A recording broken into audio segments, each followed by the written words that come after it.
Ek gaan daar by vers 14 begin en dan gaan ons veral klem lê op vers 19 tot, eintlik moet ons lees tot 31. Kom ons sit so, dan bid ons saam. Vader, vanoggend is ons, ek wil amper sê, weer op heilige grond, as ons die woord oopmaak, en as ons onsself weer voor U kom sit. Here, ons gaan vandag weer so die hart van die evangelie met mekaar deel, wat ons net in geloof kan vat en kan leef. En dankie daarvoor. Dankie vir hierdie teks, wat vandag ook vir ons kan versterk in ons geloofsekerheid. Ons kan versterk as 'n geloofsfamilie, dat ons as 'n geloofsfamilie hierdie teks sal vat, en die inhoud daarvan, en dit gaan leef. Seën vir ons rondom U woord, Here, in Jesus naam bid ons dit. Amen. Nou, ek sien hier's 'n paar besoekers, ek sien daar's ook 2 jong manne, hier so hier en daar besoekers. Ons is, en vir die van julle wat verlede week nie hier was nie, en ook nou nog nie gekyk het nie, die Here het op my hart gelê om 'n kort reeks, en ek gaan vandag klaarmaak, te doen rondom geloofsekerheid. En die rede is, dat ek sien daar so baie Christene wat twyfel, en wat met twyfel rondloop. En twyfel is nie van die Here nie. En ek wil sommer wegspring deur dieselfde vraag te vra, wat ek verlede week ook gevra het, en ek vra dit weer. Vir julle wat verlede week hier was, en julle het 'n klompie goed geontdek, jy kyk of wat gaan jy nou antwoord as ek die vraag vra. Vir die van julle wat die vraag vir die eerste keer nou hoor, of daaroor moet nadink, dink eerlik daaroor, wat gaan jou antwoord wees? En die vraag is dit: dink jy God sal jou in sy hemel toelaat as jy vandag sou sterf? Of as die wederkoms vandag is, dink jy sal hemel toe gaan? Dink jy die Here sal sê, kom in? Om dit nog meer interessant te maak. Veronderstel, jy kom nou by die poort van die hemel aan, en Jesus staan daar en hy sê, stop, wag so bietjie. Sê vir my, gee my net een goeie rede, hoekom moet ek jou in my hemel toelaat? Wat gaan jy vir Jesus antwoord? As hy vir jou sou vra, hoekom moet ek jou in my hemel toelaat? Wat gaan jy hom antwoord? Dis 'n vraag wat net jy kan antwoord. So antwoord hom gou. Wat gaan jy vir Jesus sê?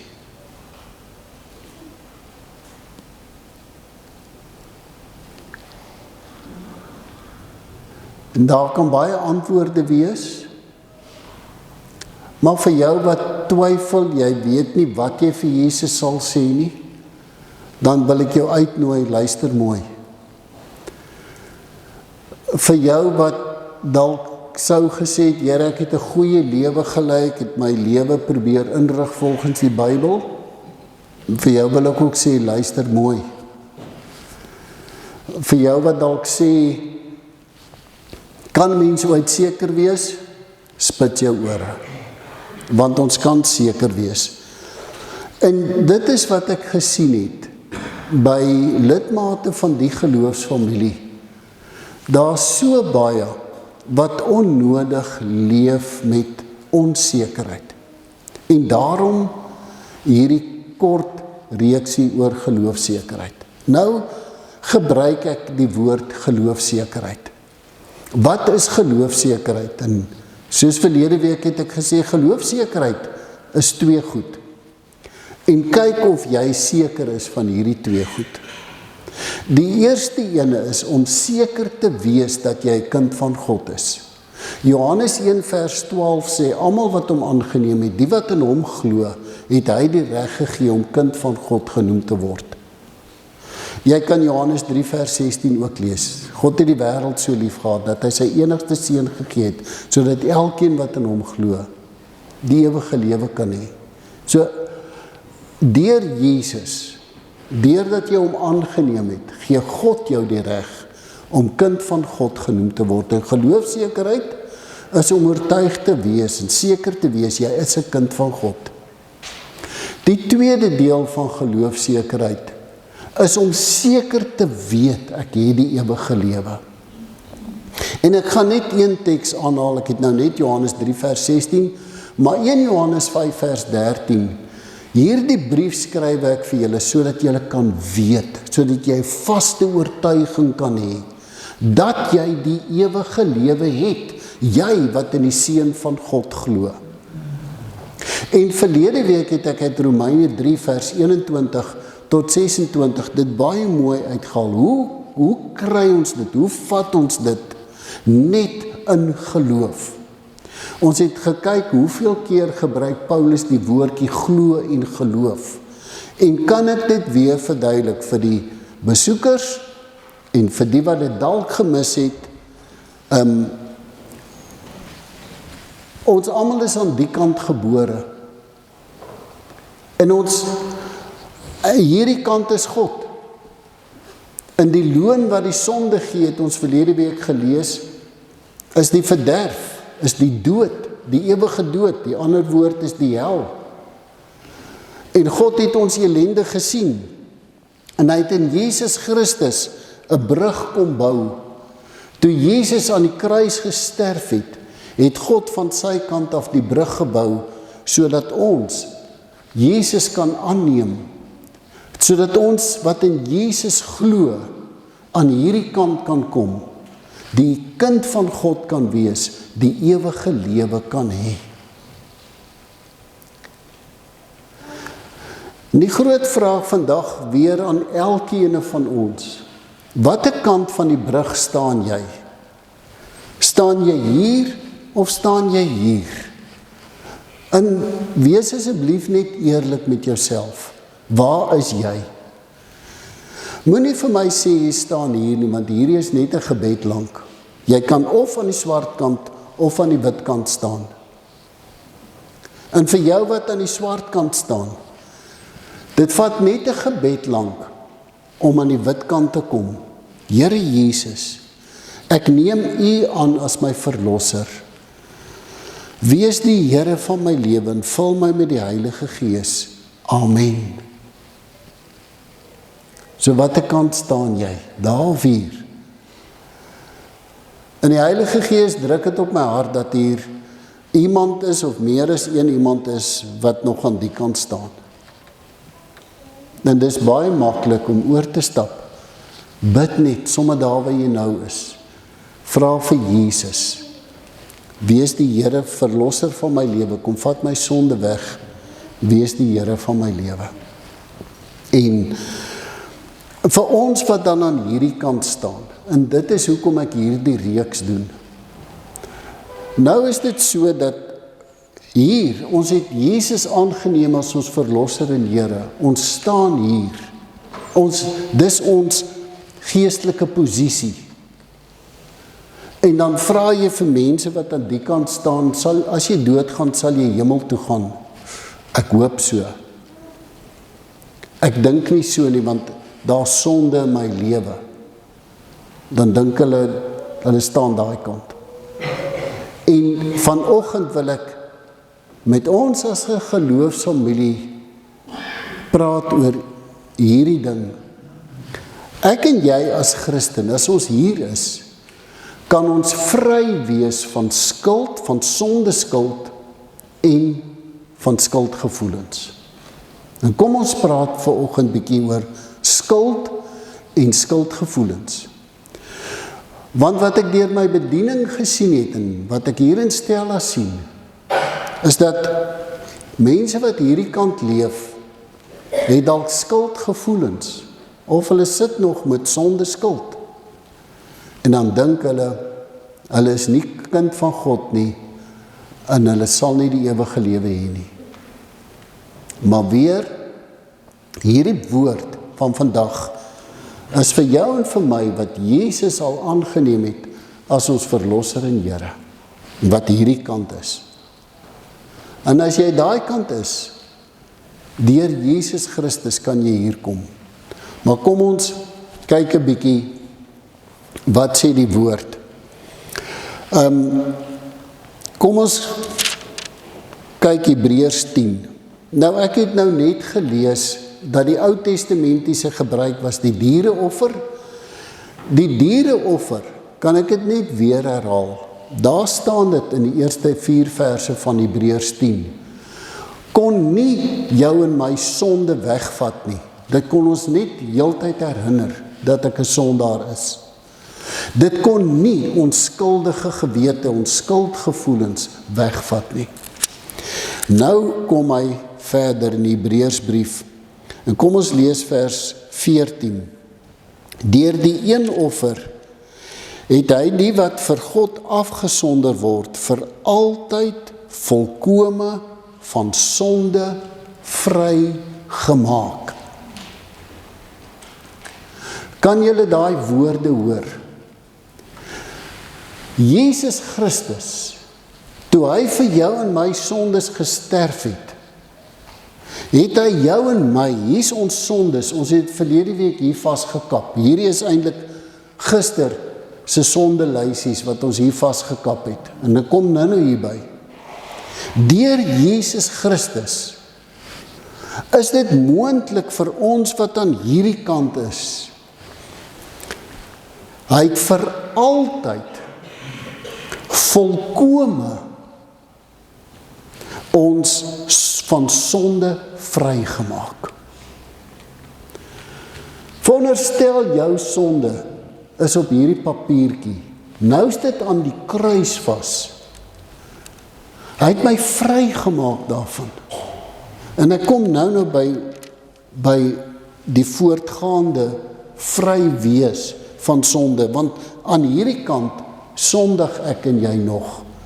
Hierdie kant beteken nie dat ons nou skielik nie sonde doen nie. Ons doen nog sonde hier. Maar deur Jesus Christus het God dit moontlik gemaak dat ons vir altyd vry kan wees, volkome vry kan wees van sonde. Vers 18, waar die sonde vergewe is geen offer daarvoor meer nodig nie. Ons hoef nie meer 'n bok te gaan slag nie. Jesus Christus is die lam van God, wat finaal in ons plek geslag is. Kom ons lees vers 19. Broers, ons het dus nou deur die bloed van Jesus vrye toegang tot die heiligdom, en dit op 'n weg wat nuut is en na die lewe lei. Deur die bloed van Jesus het ons vrye toegang tot die heiligdom, tot die troon van God. Die bloed van Jesus het vir ons die weg berei. Hierdie weg het hy vir ons gebaan deur die voorhangsel heen. Dit is deur sy liggaam. En terwyl hy ons ook as 'n groot priester oor die huis van God het, laat ons tot God nader met 'n opregte hart en met volle geloofsekerheid. Kan ek hom weer lees en ek gaan hom nou 'n bietjie uit mekaar haal. Laat ons tot God nader met 'n opregte hart. Opregte hart beteken letterlik sonder skuldgevoelens, skoon gewete. Laat ons tot God nader met 'n skoon gewete en in volle geloofsekerheid. Wat is geloofsekerheid? 2 goed. Om seker te wees, ek is 'n kind van God en ek het die ewige lewe. Ek kan seker wees ek is 'n kind van God. Nou kan ek met volle oorgawe, sonder 'n skuldige gewete, tot God nader in gebed, tot die troon van God. Die pad is oopgemaak deur Jesus. Ons harte is immers gereinig van 'n skuldige gewete en ons liggame is gewas met skoon water. Teenoor die offerlam en die bok, wat net 'n teken was van sonde vergifnis, kom hy nou en sê, deur Jesus Christus is ons gereinig van 'n skuldige gewete en ons liggaam is skoon gewas deur die bloed van Jesus. Laat ons styf vashou aan die hoop wat ons bely, want God is getrou. Hy doen wat hy beloof het. Laat ons ook na mekaar omsien, deur mekaar aan te spoor tot liefde en goeie dade. En ons moenie van die samekoms van die gemeente af wegbly, soos party van julle se gewoonte is nie. Kan ek hom vir party familielede weer lees? Ons moenie van die samekoms van die gemeente af wegbly, soos party se gewoonte is nie. Maar mekaar eerder aanmoedig om daarheen te gaan, en dit des te meer na mate julle die oordeelsdag sien naderkom. En dan nou, in hier, is waaroor ons dan ook moet praat vanoggend. Wanneer ons opsetlik bly sondig, nadat ons die kennis van die waarheid ontvang het, is daar geen offer meer wat ons sondes kan wegneem nie. Daar bly alleen 'n verskriklike verwagting oor van oordeel en die gloeiende vuur wat die teenstanders van God sal verteer. Vers 29. Hoeveel swaarder straf dink julle sal hy kry wat die seun van God verag het, die bloed van die verbond waardeur hy geheilig is geminag het en die gees van genade beledig het. As jy Jesus Christus minag, as jy die Heilige Gees bedroef, dan is hierdie woorde waar.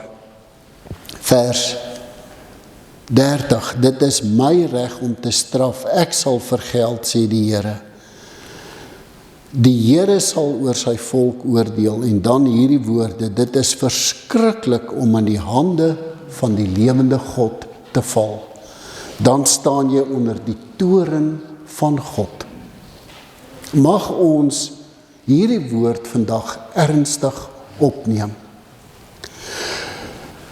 Nou, kom ons fokus op ons wat hier is en op ons geloofssekerheid en op ons skuld. Hoe kan ons vry lewe van sondeskuld en skuldgevoelens? Elkeen van ons, die is nie een van ons wat heilig is nie. Die is nie een van ons wat sondeloos is nie. In Jesus Christus is ons vergewe van ons sondes en ons lewe hier. Maar hier doen ek en jy nog sonde. Al is dit sonde in ons gedagtes, sonde wat iets wat oor ons lippe kom. Hoe hanteer ons dit dan nou? Hoe beteken dit nou as ek sondig, is ek weer aan die kant? Nee. Die kruis van Jesus is daar. En lees net gou saam met my 1 Johannes 2 vers 1. 1 Johannes 2 vers 1 praat met ons wat hier lewe. Hy sê, as een van julle sondig, ons het Jesus Christus, die regverdige as ons voorspraak by die Vader. Hy het klaar vir ons sondes gesterf. So as ek hier is, Jesus het vir my sondes gesterf. Wat moet ek doen? 1 Johannes 1 vers 9. God is getrou en regverdig. Hy vergewe my sondes. Hy reinig my van alle ongeregtigheid. Daarom kan ek maar met vrymoedigheid my sonde bely. So, veral vir die jong mense wat baie met hierdie ding sukkel. As ek hier is en ek sondig, dan gaan ek op my knie en ek sê, Here Jesus, vergewe my vir my sondes. Maar nou wil ek net hier gou ietsiekie uitbeeld. Kom ons praat oor skuld en skuldgevoelens. Sonder skuld bring ons in skuld by God, en ons het hier gelees nou net, God straf sonde. Die vraag is net, wie tel die rekening op? As ek aan hierdie kant leef, dan gaan ek myself daarvoor moet betaal. As ek aan hierdie kant leef, dan sê Jesus, ek tel die rekening op. Ek het klaar daarvoor betaal. So sonde bring ons in skuld by God. Maar nou wil ek bietjie oor skuldgevoelens praat. Want skuldgevoelens in 'n Christense lewe kan positief wees en dit kan ook negatief wees. En ekskuus nou vir die mense wat gister hier was, maar hierdie enetjie gaan ek nou maar moet herhaal. Die moeilikheid van skuldgevoelens is, jy kan skuldig voel oor iets, maar dan is dit nie meer teen jou boek nie. Kom ek vertel die voorbeeld wat ek gister vertel het. Toe die Here my geroep het om te gaan teologie studeer, het my pa die dag voor my ma my by die universiteit gaan aflaai, sy bankboekie gaan leegtrek, R520. En hy het daai R520 vir my gegee, en hy het sy bankboekie so gehou en gesê, sien jy, die balans is 0. Moenie weer vir my geld vra nie, ek het nie. En my ma het my in Pretoria gaan aflaai, R520 in my beursietjie. Ek het R205 deposito betaal by die plek wat ek gaan bly, R205 vir die maand se kos en blyplek en ete. Toe ek 'n rukkie later in die kamer sit, weet ek was goed met reken, goed met wiskunde. Toe sit ek met R110 in my beursie. Ek gaan 6 jaar studeer. Ek het nie eers genoeg geld vir volgende maand se losies nie. Hier is moeilikheid. En ek sal ander dag die volle getuienis gee, ek stap na iemand toe. Hy laat my koringkorreltjie trek, ek trek hom, daar staan, God wat jou roep is getrou. Ek weet ek is op die regte plek, ek het net te min geld vir hierdie oefening. Maar ek gaan dit doen. En daai tyd Volkskas Bank was bereid om vir my 'n studentelening te gee as my pa teken. En elke jaar dan gaan ek Volkskas Bank toe, dan gaan teken ek 'n skuldbrief en my pa teken en dan betaal hulle, dan kan ek my studiegeld betaal. 6 jaar later sit ek met 'n bedrag wat ek weet nie hoe groot is. En in Augustus 1989 is my skoonpa dood. En my skoonma erf 'n klomp geld. In die 17de November 1989 bel sy my en sy sê, kom sien my. Nou kyk, as my skoonma vir jou gesê het, kom sien my, dan het jy begin sweet, want jou moeilikheid is geboek. Maar ek gaan sit by haar, en sy het so groot Volkskas checkboek. Sy teken hom, sy skryf die dag se datum in, sy skeer hom uit, sy sê, vat hierdie check bank toe, gaan hoor hoeveel skuld jy hulle, dan betaal jy jou studies.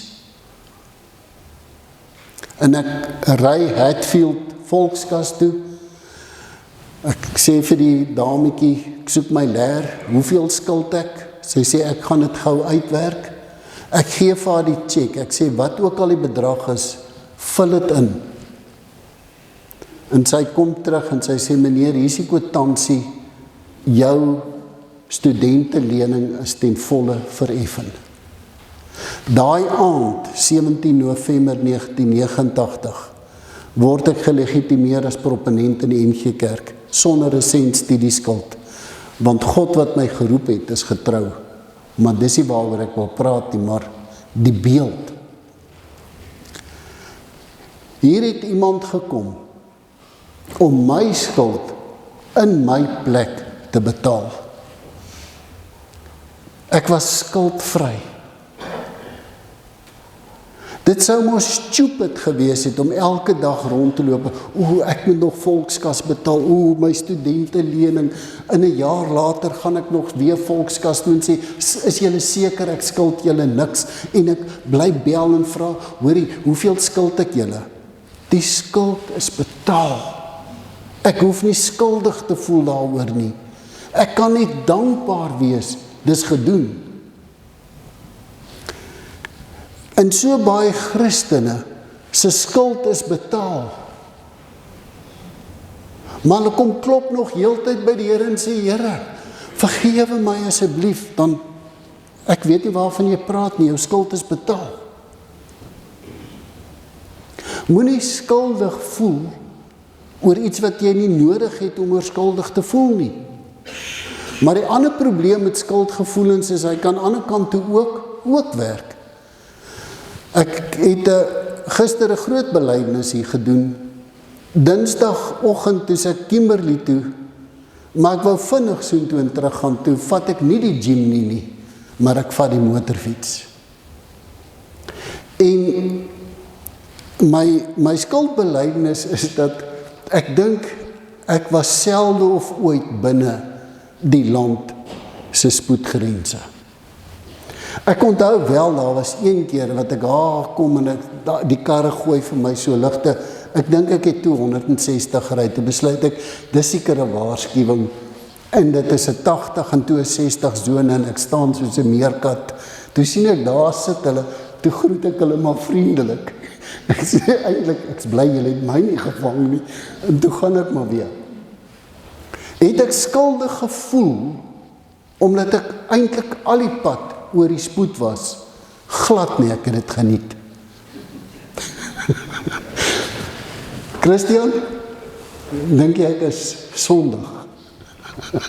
Geniet jy dit ook om net so bietjie? Ek moet eintlik vir Stefan vra. Stefan, laat ons nie nou maar oor die goed praat nie. Ek het nie skuldig gevoel nie. Maar tog was ek skuldig. En hoe baie sonde doen ons, en dan voel ons nie skuldig nie, en ons bely dit nie, maar ons is skuldig. In die oë van God is ons skuldig. En daarom moet ons die Heilige Gees vra, Heilige Gees, kom oortuig my van sonde, elke dag, oortuig my van sonde, wys vir my op die sonde, ook dit wat ek oor skuldig voel nie, dat ek dit kan bely. En weet julle wat's die wonder? Dat elke sonde wat ons bely, gaan hang aan die kruis. Sê maar ek het gesteel en gevloek en ek het my dronk gedrink en ek bely hom, dan gaan hange aan die kruis. En ek is gierig en oneerlik en woede uitbarsting. Ja, iemand wat aan daai kant lewe gebruik nie die naam van die Here nie, maar kom ons sê, dit glip uit, dan bely ek hom. En die groot ding van sondebelydenis, as jy dan gaan kyk in Efesiërs 4, Efesiërs 4 daar vanaf vers 22, kom gee die Here vir ons 'n ritme, vir ons wat aan die kant is. Hy sê, byvoorbeeld, as jy gesteel het, bely dit as sonde, laat staan die diefstal, en vervang dit met, as jy gesteel het, kry 'n werk, verdien geld, sodat jy ook hê om te gee. As jy gevloek het, bely dit, laat staan dit, vervang dit met, praat net wat goed en opbouend is, volgens omstandighede. As jy geskinder het, los dit, praat goed en opbouend volgens omstandighede. So, bely die sonde, laat staan dit, en vervang dit, soos die Heilige Gees jou lei.